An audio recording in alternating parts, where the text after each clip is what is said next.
नमस्कार मित्रों, आज हम इस बारे में बात करेंगे कि 60 साल कांग्रेस के 60 साल उन्होंने देश को लूटा, नेहरू फैमिली ने देश को लूटा।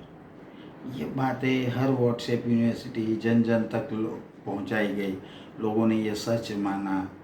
1914 के चुनाव आए, मोदी मोदी मोदी के नारे लगे, घर घर मोदी, हर हर मोदी के नारे लगे और 2014 में मोदी जी चुनाव जीत गए। फिर क्या हुआ?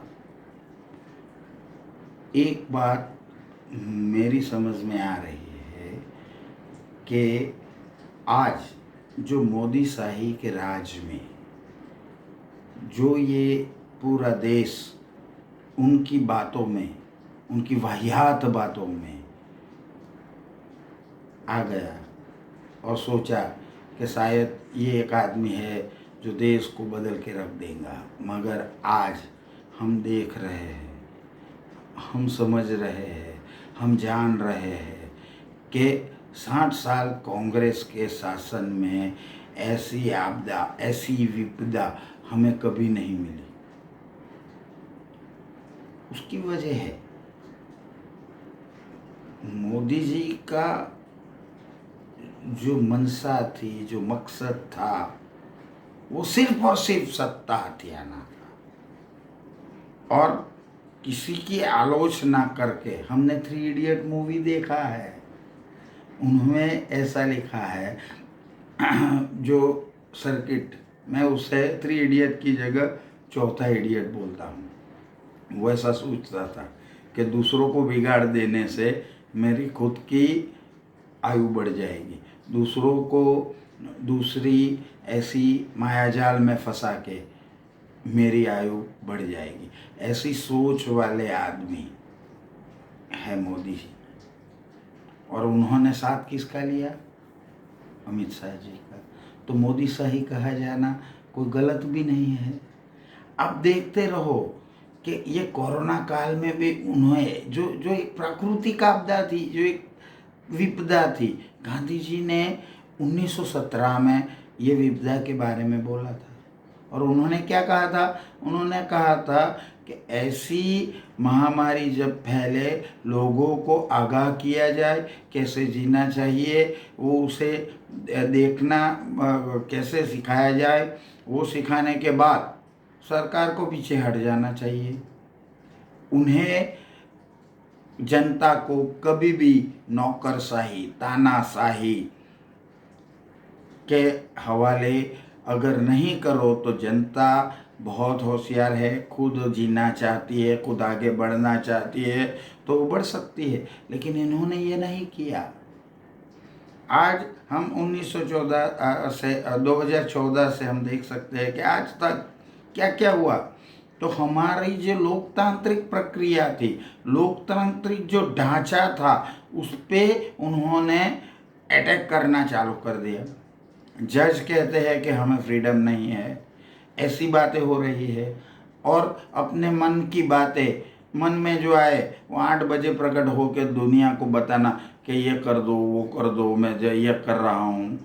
130 करोड़ जनता झूम रही थी, झूम रही थी। लोग एक एक तकलीफ में एक दूसरे की सहायता कर रहे थे। तब मोदी जी ने कहा, पापा आत्मनिर्भर बनो। अभी आत्मनिर्भर हमें बनना है, हम 70 साल से है, उससे पहले भी आत्मनिर्भर ही थे। किसी ने जनता की मदद करी नहीं है। फिर भी ये जो थोपा जा रहा है, तो मुझे ऐसा समझ में आ रहा है कि ये स्पीकअप इंडिया जो हमारी मूवमेंट है, उसकी ओर से मैं ये एक बात बताना चाहता हूँ कि अगर हमको संविधान बचाना है, अंबेडकर की विचारधारा बचाना है, गांधी जी की विचारधारा को बचाना है, नेहरू जी की विजनरी सोच को बचाना है, उन्होंने स्थापित किए हुए मंदिर जो विद्या मंदिर कहे जाते हैं, और वो विद्या मंदिर पे वो भार दे रहे थे। 10 विद्यार्थी अगर मुझे मिलेंगे तो मैं वहाँ पे विद्या मंदिर खोलूँगा, सरस्वती का मंदिर खोलूँगा। और ये लोग क्या कर रहे हैं? राम मंदिर की बात कर रहे हैं। सोमनाथ की बात करके वो लोग आज भी नेहरू विज़न को बदनाम करने में जुटे हैं। तो ऐसे आदमी से हमें कोई परहेज नहीं है, मगर जनता को ये सोचना है, अंधभक्तों को ये सोचना है कि आज 2020 में हमें राम मंदिर की ज़रूरत है। हम कितने दिन राम मंदिर में जाएंगे, कब जाएंगे? मगर विद्या मंदिर, जो ये 30 विद्यार्थी होने पर विद्या मंदिर बंद किए जा रहे हैं, ये हमारे लिए एक एक एक जबरदस्त भारत देश के लिए एक गुलाम बनाने की जो प्रक्रिया में ये लोग जुटे हैं, वो हम बनने जा रहे हैं। और इसके लिए मैं अभी भी कहता हूँ कि लोकतंत्र को बचाना है, लोकशाही को बचाना है, प्रजातंत्र को बचाना है, तो मोदी सरकार को उखाड़ फेंकना होगा। अगर हम ये नहीं करेंगे तो आने वाले दिन हमारे लिए इतनी इतनी इतनी भयंकर आपदाओं और विपदाओं से भरे होंगे, जिसकी आज कल्पना करते हुए मेरे तो रुएं खड़े हो जाते हैं। तो ये बातें हम जन जन तक पहुंचाए और हमारे संविधान को बचाने के लिए हमें काम करना है।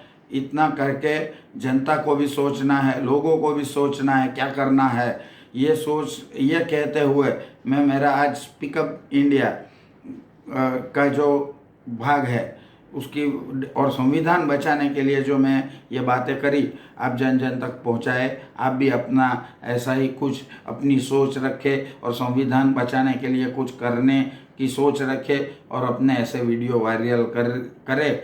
ऐसी बात करके मैं मेरा यहाँ पे स्पीच बंद करता हूँ। अस्तु, आभार, नमस्कार।